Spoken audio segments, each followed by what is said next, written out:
Good evening. Welcome to my MASLD Community Network podcast. My name is Michelle Barnett, and I'm a physician assistant currently working in liver disease management in Colorado Springs, Colorado. I am honored to have the opportunity to provide this overview on demystifying liver enzyme abnormalities. Let's get started. MASH and MASLD are the most common causes of mild elevation of liver enzymes.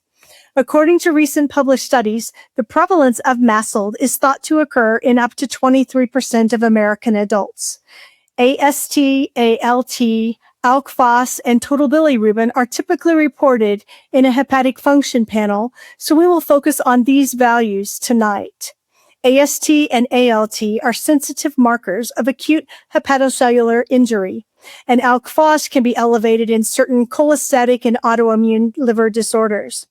Tonight, we'll define normal values, discuss duration of elevation, and define specific patterns of elevation, which will help narrow down the underlying cause.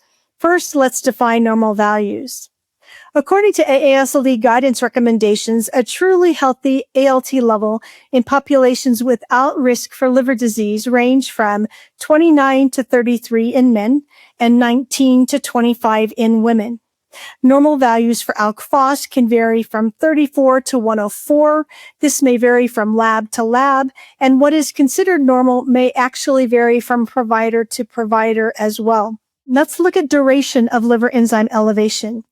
Acute elevation would be elevated liver enzymes for less than 6 weeks. Subacute would be between 6 weeks and 6 months.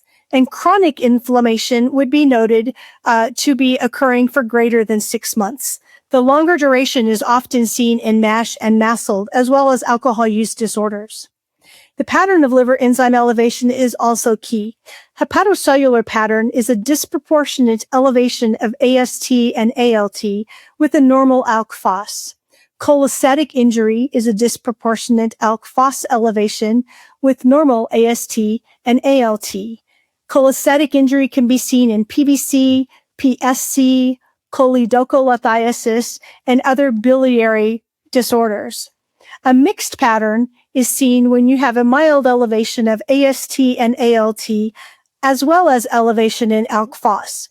This can be seen in alcohol use disorder, some forms of drug-induced liver injury or DILI, MASH, as well as MASLD, which is a combination of Steatotic Liver Disease in patients with ongoing alcohol use several times per week. This is not in the category of alcohol use disorder, which would be daily alcohol consumption. There's also a pattern of elevation known as isolated hyperbilirubinemia, which is normal AST, ALT, and ALK-Phos with a elevated bilirubin. This is seen in Gibber's or in certain types of biliary obstruction.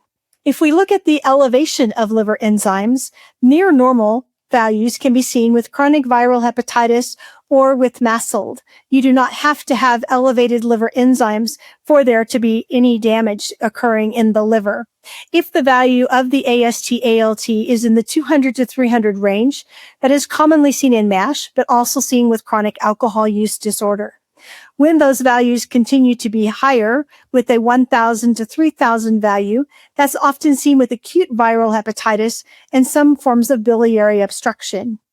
Values in the 10,000 range are more commonly seen in conditions like shock liver, ischemic hepatitis, toxic hepatitis, generally noted in a hospital setting and not seen in a clinical setting.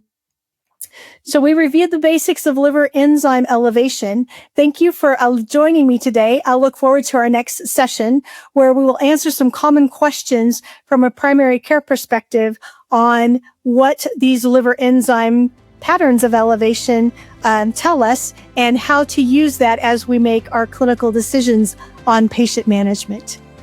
Thank you.